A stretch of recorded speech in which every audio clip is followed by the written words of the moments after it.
G'day ladies and gents, and welcome back to War Thunder. Today I'm going to show you a little special video, which is another combination video. The VFW and, in the end, the Doomdiver Dornier 335B2. Now, this match was incredible. Honestly, it was one of the craziest matches that I've played in War Thunder in recent history, I suppose.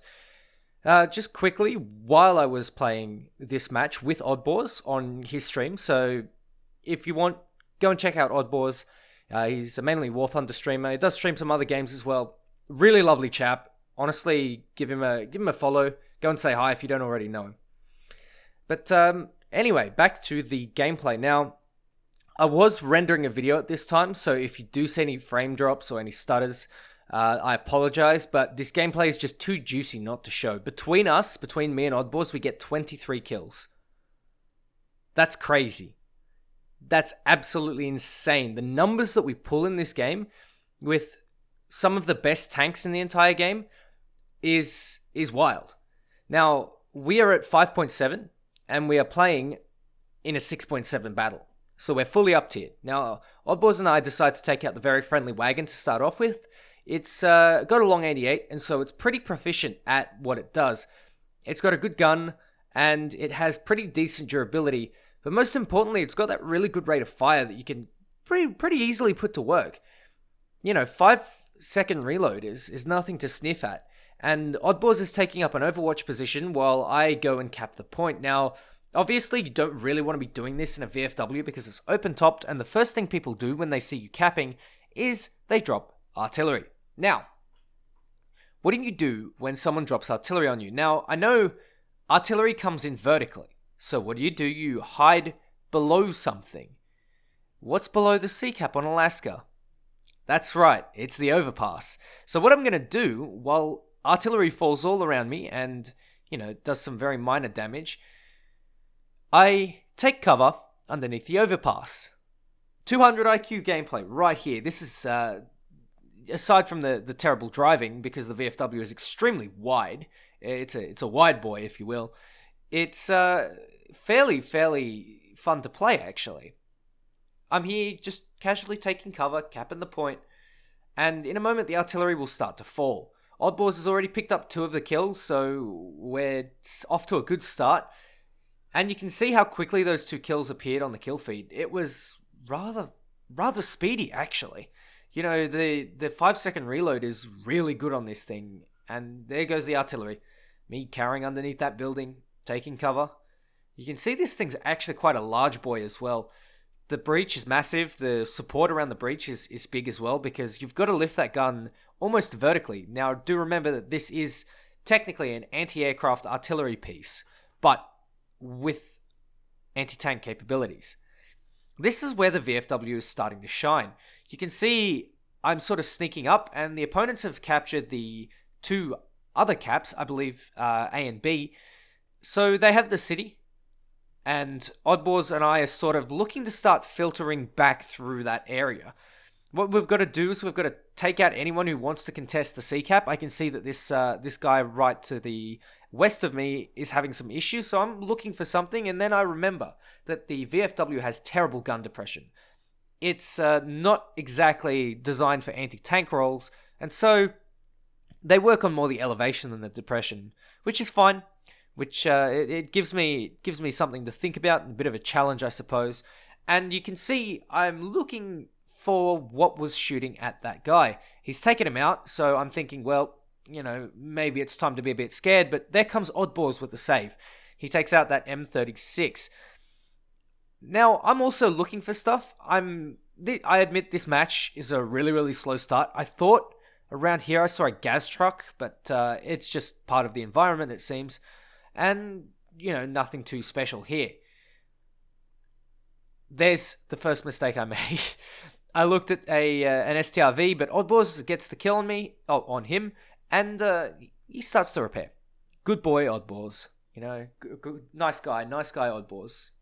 So, what do we do here? Looking at that area towards their spawn, towards the north, we start to sort of filter down through this town, and I've got a good road here where I can launch an assault, and I can see something. I take a shot at it, and it's a T-25. I was aiming for the turret. I got the turret ring. It's fine. It doesn't matter because that thing is made out of paper anyway, and a long 88 is going to make short work of it. Doesn't matter if it's the one on the Tiger 1 or the VFW or the Waffenträger. Doesn't matter. It's going to land a pretty decisive hit to the T-25. You can even do stuff with the short 75 on that thing. The one on the Panzer IV F2, compared to the one on the Panther, I guess, making it a bit shorter. But, you know, off we go, continuously filtering through, looking for things to shoot at. I'm expecting Jumbos or Shermans around here, but I decide that Oddballs goes to watch the north, and I go to cap the B point. And this is where I absolutely pop off. There's a Pershing there. I just shoot it in the back of the turret without issue. Move on. That is the B cap. Basically secure for us. I can walk into the B cap there and have no problems. But I see a Jumbo who's not looking at me. Easy kill. Long 88. Again, really good for 5.7. It's just a stunning tank.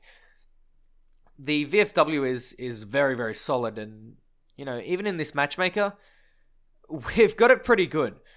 VFW can really lay the hurt on things like AMX-13s, T-3485s, and this AMX-13 turns around for me, but I managed to get that second shot in just before he reloads, and I'm about to get myself a third kill in a row with the AMX M4.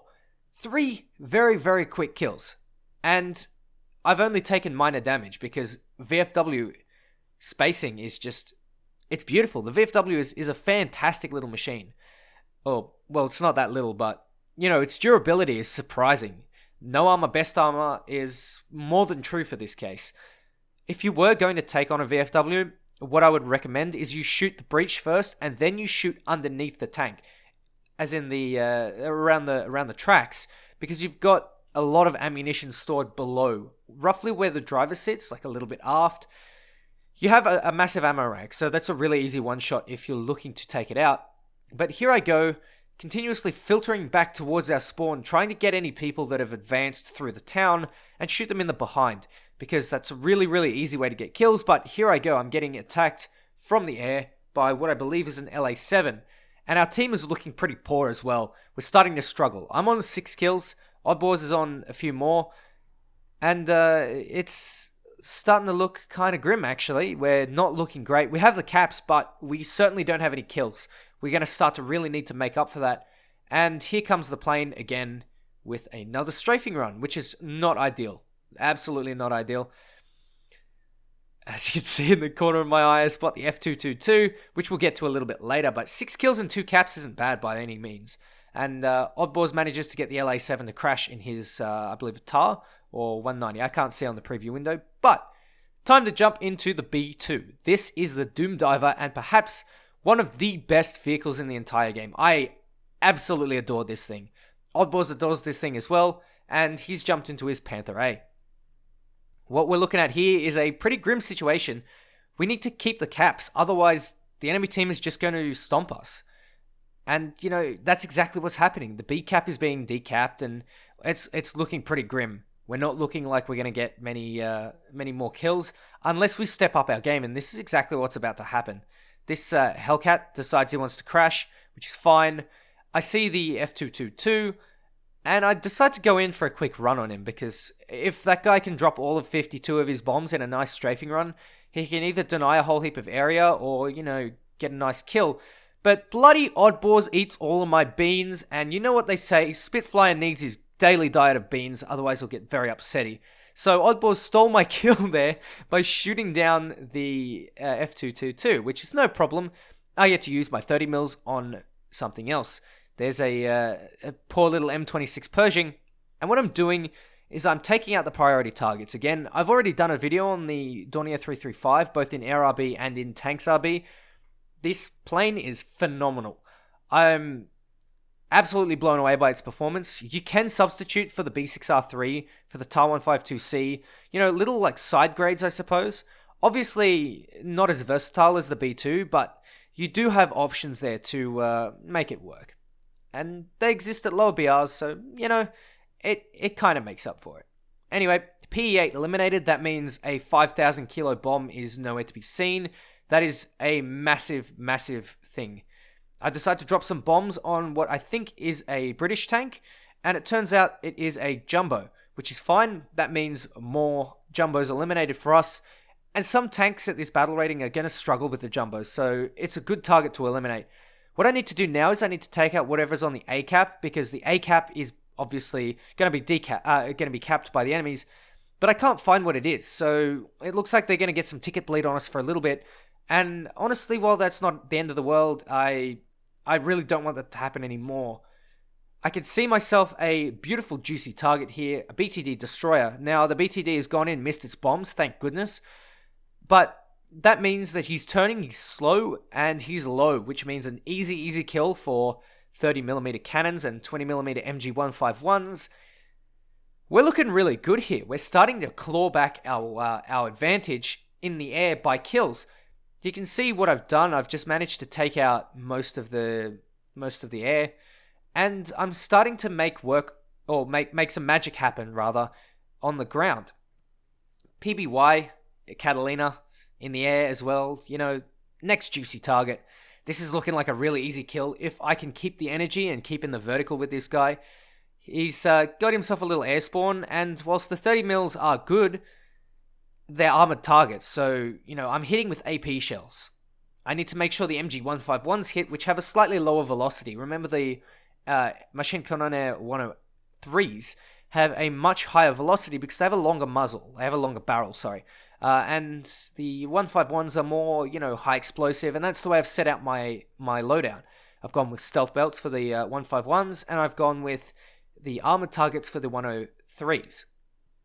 Now, I managed to take out the Catalina before he can get his bombs off in any meaningful way, and there I see another tank, so I decide to open up on him with the cannons, and it's an IS-1 rather. I managed to take out the fuel tanks, I believe, or the ammunition. Either way, I managed to get a really nice easy kill. This thing is crazy. If you can get your ammunition to work, if you can line up your shots well, this thing is a monster. And you can see Oddballs has gone and capped the B point, which means that we have our ticket advantage back. So all we need to do is we need to keep up the frags, keep up the damage, and then we'll have ourselves a nice little victory. Oddballs is already racking up the kills as well, and I'm racking up the kills even more so. I'm looking for stuff that's coming out of their spawn to try and deny them the contest on the cap. I don't want them to take any more ground. So I see an M16 there. I decide to give him a quick strafe, and I managed to take him out with the last MK103. We're on a bloody roll here. Look at this. This is crazy.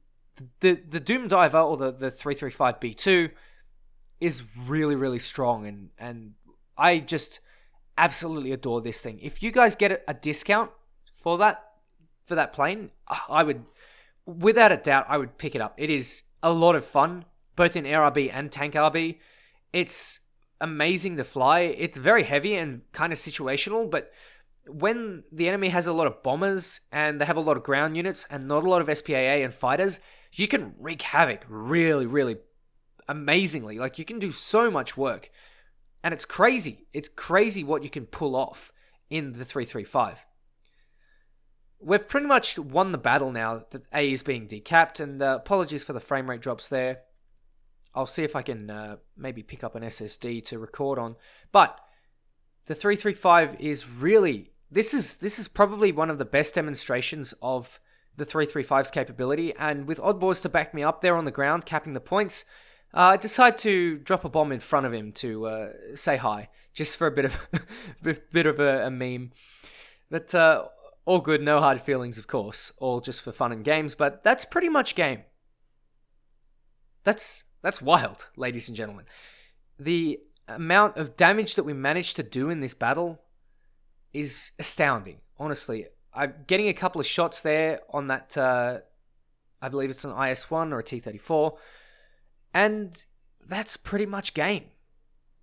23 kills between Oddballs and me. 13 for me, 10 for Oddballs. First and second on the team, respectively. Amazing game. Absolutely fantastic game. And this was the first match that we played as a squad. Absolutely crazy. Honestly, Oddballs get some good matches, and this is one of them. If you want to go and say hi to Oddballs for me, do so. I'll leave his Twitch in the description below. Go and say hi. He's a lovely guy. So, yeah, enjoy. Now, one thing I would like to quickly touch on is the amount of silver lions I earned from this. Have a look at that, 160k. Not bad. Not bad at all. If you're looking for an SL farmer, get yourself a Doomdiver. Take it out in 5.7, and you'll have a lot of fun. Anyway, ladies and gents, take care, and I'll catch you next time.